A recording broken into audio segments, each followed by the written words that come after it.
தமிழ்நாடெங்கும் சத்யா, உங்கள் வீடெங்கும் சத்யா. ஆக்டர் சிரீஷ் நடித்துள்ள பிஸ்தா வருகிற அக்டோபர் 7 முதல் உங்கள் அபிமான திரையரங்குகளில். தனுஷ், ஐஸ்வர்யா, ரஜினிகாந்த் அவர்களோட சந்திப்புக்கு அப்புறமா இவங்க ரெண்டு பேரும் ஒரு முடிவு எடுத்திருக்காங்க. அது என்ன முடிவு அண்ட் என்ன விஷயம் அப்படின்னு பாத்தீங்கன்னா, லாஸ்டா ஐஸ்வர்யா, ரஜினிகாந்த் அவர்களும் தனுஷ் அவர்களும் அவங்களோட மகனோட பள்ளி விழா ஒன்றுல கலந்துக்கிட்டாங்க. அந்த போட்டோஸ் எல்லாமே சோசியல் மீடியா ஃபுல்லா பரவிட்டு வந்துச்சு. இவங்க ரெண்டு பேரோட பிரிவை அறிவிச்சு 9 மாசங்களான நிலையில தனுஷ் அவர்களும் ஐஸ்வர்யா அவர்களும் வேற ஒரு முடிவு எடுத்திருக்காங்க அப்படின்னு ஒரு தகவல்லாம் வெளியே இருக்கு.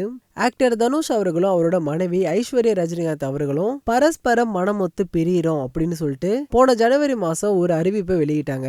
அதுல 18 ஆண்டுகள் நண்பர்களாக, தம்பதிகளாக, பெற்றோர்களாக அண்ட் நலம் விரும்பிகளாக எங்கள் இருவரையும் ஒன்றாக இணைச்ச இந்த பயணம் வளர்ச்சி, புரிதல், அனுசரிப்பு அப்படின்னு இருந்துச்சு. இன்னைக்கு எங்க ரெண்டு பேரோட பாதை பிரியிற ஒரு இடத்துல நிக்கிறோம். நாங்க ரெண்டு பேரும் பிரியிறோம் அப்படின்னு பரஸ்பர முடிவு எடுத்திருக்கோம். அண்ட் மேலும் எங்களை தனிநபர்களாக சிறப்பாக புரிஞ்சு கொள்ள நேரம் ஒதுக்குறோம். தயவு செஞ்சு எங்க முடிவை மதிச்சு இதை சமாளிக்க தேவையான தனி மனித சுதந்திரத்தை எங்களுக்கு வழங்குமாறு கேட்டுக்கொள்கிறோம் அப்படின்னு குறிப்பிட்டிருந்தாங்க. இந்த விஷயம் திரையுலகினர் அண்ட் ரசிகர்கள் மத்தியில பெரும் அதிர்ச்சி ஏற்படுத்துச்சு. அண்ட் அதுக்கப்புறமா தனுஷ் அவர்களும் ஐஸ்வர்யா அவர்களும் தனித்தனியா தங்களோட மகன்கள் கூட நேரம் செலவிட்டு வந்தாங்க.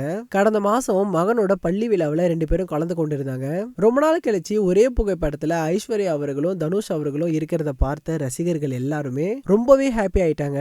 அண்ட் இந்த நிலையில இப்போ ஐஸ்வர்யா அவர்களும் தனுஷ் அவர்களும் விவாகரத்து கோரி உடனடியாக மனு தாக்கல் செய்ய வேண்டாம் அப்படின்னும் அதுக்கு பதிலா சேர்ந்து வாழ சாத்தியமான இறுதி வழிகளை கையால இருவரும் முடிவு செஞ்சிருக்காங்க. ஆனா இத பத்தின அபிஷியலான நியூஸ் இன்னும் வெளியாகல.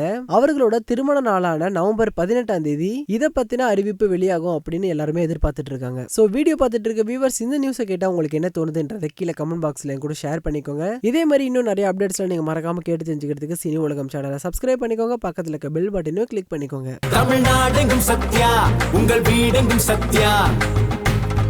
ஆக்டர் சிரீஷ் நடித்துள்ள பிஸ்தா வருகிற அக்டோபர் 7 முதல் உங்கள் அபிமான திரையரங்குகளில்.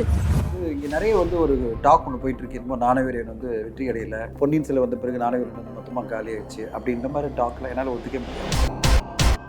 ஒரு திரைப்படம் 3 நாட்களில் 200 கோடி தாண்டி உலக லெவலில் பண்ணுது. ரெக்கார்ட் பிரேக்கிங் கலெக்ஷன் பண்ணிட்டு இருக்குன்னா பொன்னியின் செல்வன் அப்படியே பிச்சு உதறிட்டு இருக்க கலெக்ஷனில் நம்ம படத்தை வெளியிட்டோம்னா மாட்டிப்பேன்னு சொல்லிட்டு 7ஆம் தேதி ஒரு 3 படம் அனௌன்ஸ் பண்ணியிருந்தாங்க. 3 பேருமே கொடுத்த காசுக்கு மேலே நடிக்கிறார் இவர் அப்படின்னு. ஏன்னா இந்த காலகட்டம் வேறு, இது இளைஞர்களுடைய காலகட்டம். தனுஷ் அப்படின்ற ஒரு மிகப்பெரிய நடிப்பு அசுரன் தான் நம்ம சொல்லுவோம்.